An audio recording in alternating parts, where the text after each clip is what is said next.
నమస్తే అండి, welcome to Guntur రుచులు. ఈరోజైతే ఇక్కడ రెసిపీ సొరకాయ అలాగే పులుసుకూరే కానీ కొంచెం తీపిగా. మరి ఇంకెందుకు ఆలస్యం, ఒకసారి ట్రై చేసి చూడండి. వైట్ రైస్ కాంబినేషన్తో సూపర్గా ఉంటుంది.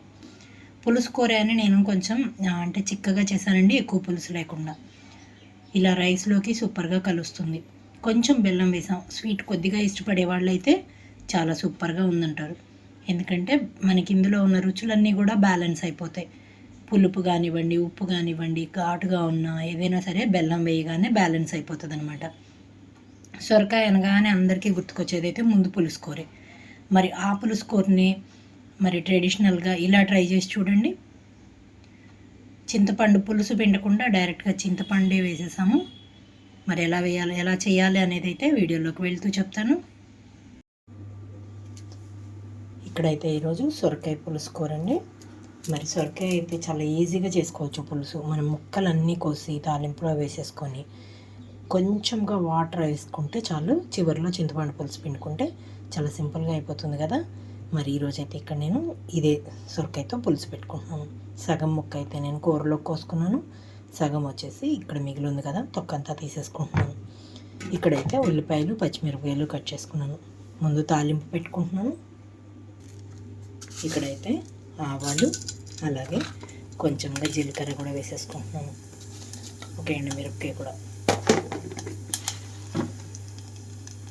ఇక్కడ తాలింపు అంతా చిటపటమనేటప్పుడే ఉల్లిపాయలు పచ్చిమిరపకాయలు వేస్తున్నాను.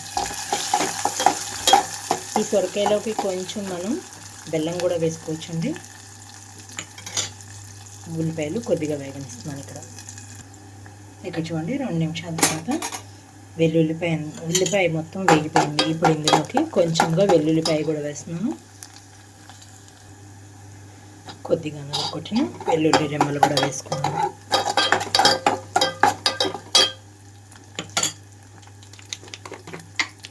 వీటితో పాటుగా కొంచెం పసుపు కూడా వేసేసుకుంటున్నాను.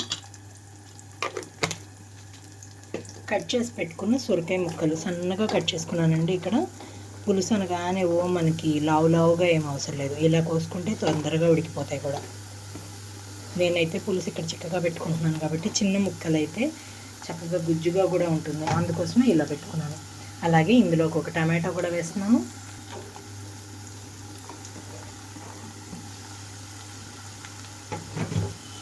ముందుగా అయితే సాల్ట్ వేయకుండా మూత పెట్టి 3 నుంచి 5 నిమిషాల పాటు ఉంచుతున్నాను.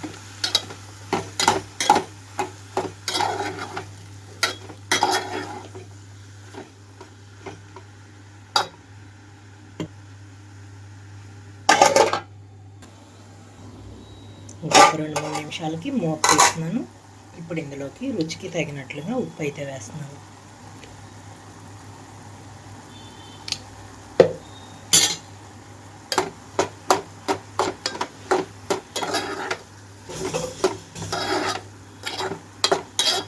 ఈ నీటితో ముక్కంతా మెత్తగా ఉడికిపోతేనే బాగుంటుందండి. అందుకే ఇప్పుడే వాటర్ అయితే వేయట్లేదు.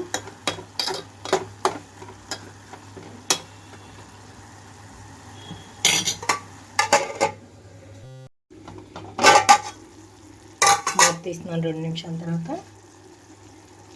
ముక్క అయితే కొంచెం అయితే మగ్గిపోయిందండి. ఇందులోకి కొద్దిగా కారం కూడా వేస్తున్నాను నేను. పచ్చిమిరపకాయలు కూడా 2 వేసాను కాబట్టి కారం కొంచెం తగ్గించే వేసుకున్నాను.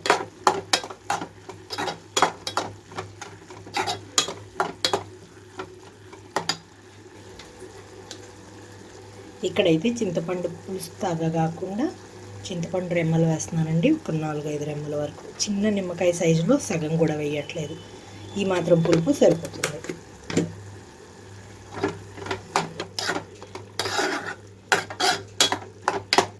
ఇక్కడైతే ఒక 1/2 కప్ వరకు వాటర్ వేస్తున్నాను. చెప్పాను కదా పులుసు కొంచెం చిక్కగా ఉంటే బాగుంటుందని. మూత పెట్టేసేసి 5 నిమిషాల పాటు ఉంచుతున్నాను. ఇక్కడ మూత తీస్తున్నాను. ఇక్కడ 5 నిమిషాల తర్వాత చూడండి, సొరకాయ పులుసు అయితే చక్కగా ఉడికిపోయింది. ఇప్పుడు ఇందులోకి నేను టేస్ట్కి తగ్గట్టుగా కొంచెంగా బెల్లం అయితే వేసుకుంటున్నాను. ఎక్కువ స్వీట్ కూడా రాకుండా.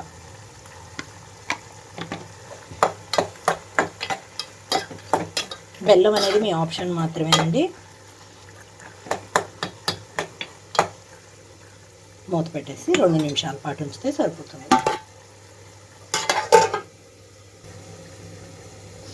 2 నిమిషాల తర్వాత మూత తీసేసి కొంచెంగా కొత్తిమీర చల్లేస్తున్నాను.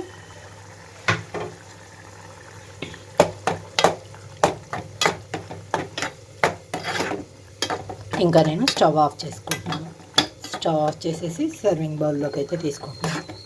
చూసారు కదా, సొరకాయ పులుసు కూర రెడీ అయిపోయింది. కొంచెంగా బెల్లంతో సూపర్గా ఉంటుంది ఈ కాంబినేషన్. ఒకసారి అయితే ట్రై చేసి చూసి మీరు మీ ఒపీనియన్ అయితే కామెంట్ బాక్స్లో పెట్టండి. అలాగే మీలో ఎవరైనా మా వీడియో ఫస్ట్ టైం కానీ చూస్తున్నట్లయితే ప్లీజ్ మా ఛానల్ని సబ్స్క్రైబ్ చేయండి. అలాగే మా వీడియోస్ని లైక్ చేస్తూ షేర్ చేయండి. పక్కనే ఉన్న bell icon all option click చేస్తే మేము ఇచ్చే వీడియోలన్నీ మీకు నోటిఫికేషన్స్ వస్తాయి. Please encouragement. Thank you for watching. Thank you.